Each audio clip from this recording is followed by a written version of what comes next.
Certified true copy po yan. No? Yan. Yan. No? Yan. Pinalabon. Ilang kopya to? Sa dalawa.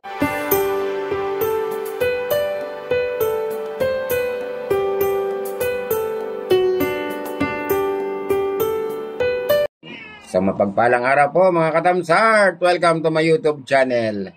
Nagawa po muna tayo ng video. Isa pong munting kalaman na ating natutunan kung paano kumuha ng certified true copy membership list ng ating samahan. Samahang magkakapitbahay ng Don Crispulo Incorporated po, neighborhood. Yan, meron po tayong pinirmahan dito. Ganito po yung ating pinipirmahan. Sa pag nag-request po tayo, saan po tayo magre-request? Sa FOI, doon po sa third floor. Pagkatapos po nun, after 15 days, yun po, na kinanok ko po, binalo up ko po kung makukuha ko na, nakuha ko rin kanina. October 10, eksaktong 15 days ano. Kaya salamat po kay Ma'am Ma'am Gelka. Ayan. Kaya sa social housing, mababait naman po yung mga staff nila doon at nilasikaso tayo. Shout out sa inyo lahat, no. Sana isa sa inyo mapanood ito. Nandito po yung yung papel na nakuha ko, ilang kopya to. Certified true copy po yan, no? Yan. Pinalabon. Ilang kopya to? Sa dalawa, tatlo, ano po. Ito po ay hinihingi ng DSOD para makapag-re-registered po tayo. Saka makapag-update tayo sa DSOD. Sana may ipasa ko to sa Martes. Ayan. Pasensya na kayo, ganito na yung mukha ko.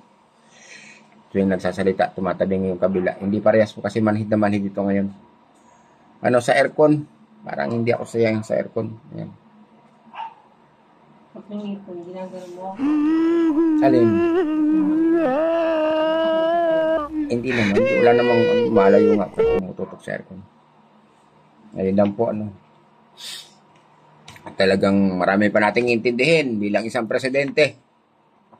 Sana, shoutout sa mga members ko na nakakapanood nito.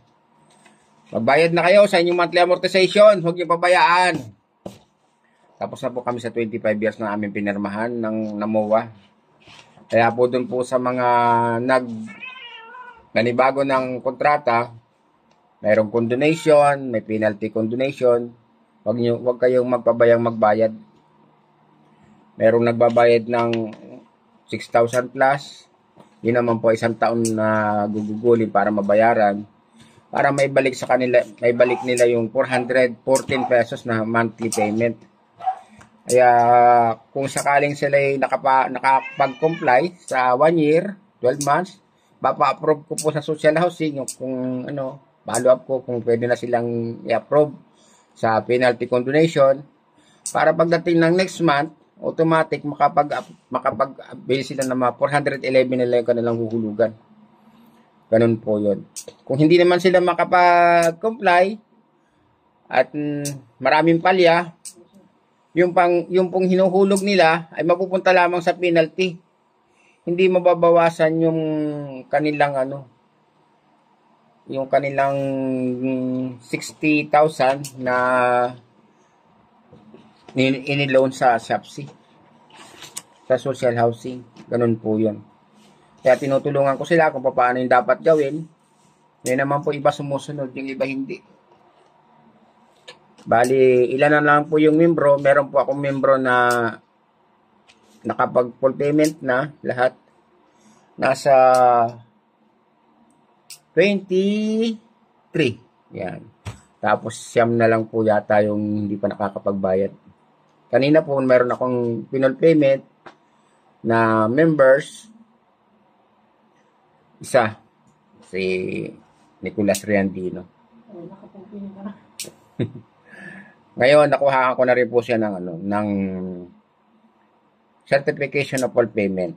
Kailangan din po yon para pag naka full payment na. Susunod naman pong gagawin nila after full payment, natakakuha na sila ng certified ng certificate of full payment. Maghintay po ng 6 months para makuha na po yung title nila. Tapos after, kung wala pa, follow up ulit. Minsan umaabot po kasi ng 8 months bago makuha. Tapos pag nakuha 'yon, hindi pa pala. Ang kailangan pa po palang gawin, kailangan ng 2 ID, tapos birth of resolution. Kung hindi man makukuha nila at ako ang kukuha, kailangan ng SPA, 2 ID nila, tsaka ID ko. Yan, yun po yung pinapasa doon. Pagkatapos doon sa birth of resolution, yun.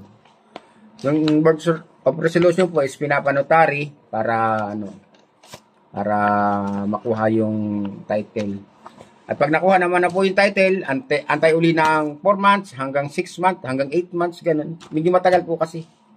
Kinakailangan kumuha ng cancellation of mortgage. Yun po yung ginagawa para madaling makuha yung yung mga requirements. Maghihintay po ng matagal na panahon, pero nakukuha din naman po. Nakukuha sa tiyaga. Ayan, ganyan po katagal, kahirap. Ayan. Kaya tiyagaan lang po talaga para magkaroon ng maliit na lote. Napakaliit po ng lote namin, 36 square meter lang. Yun naman po, lote, inilow namin ng 60,000. At natapos na rin po namin yung 25 years to pay. Kaya yung iba naman, hindi naghulog, sayang. For 11 lang monthly, hindi pa nila kinayang hulugan. Ayun, nakala nila fake nung una. Pero ngayon, hindi po kasi may mga, talagang may mga number na po kami doon. At saka meron na po akong napatitilan 5 membro na po yung napa-individual title ko sa Sila po yung naglakad, pero lahat po ng requirements na hinihingi nila sa akin is na i-provide ko para makuha nila. Yun, at saka yung mga perma ko, ID ko, yan, birth of resolution. Kaya malaking bagay po na mayroong isang head na tumutulong sa bawat membro, lalo kung medyo hindi nila alam kung paano lalakarin po. Malaking bagay si Tomas. Kaya sana sa mga membro ko, kung makapapanood din ito, ang gusto ko po ay lahat ay magkakaroon ng sariling lote, kahit maliit, 36 square meter lang. Mahalaga, hindi tayo nangungupahan po. Yun lamang po, at maraming salamat. Maraming salamat sa mga nanonood sa aking YouTube channel. Sana may matutunan kayo. Pa-subscribe, pa-like, at konting comment kung nagustuhan nyo aking video. Pa-like naman po mga idol, mga ka-thumbs heart.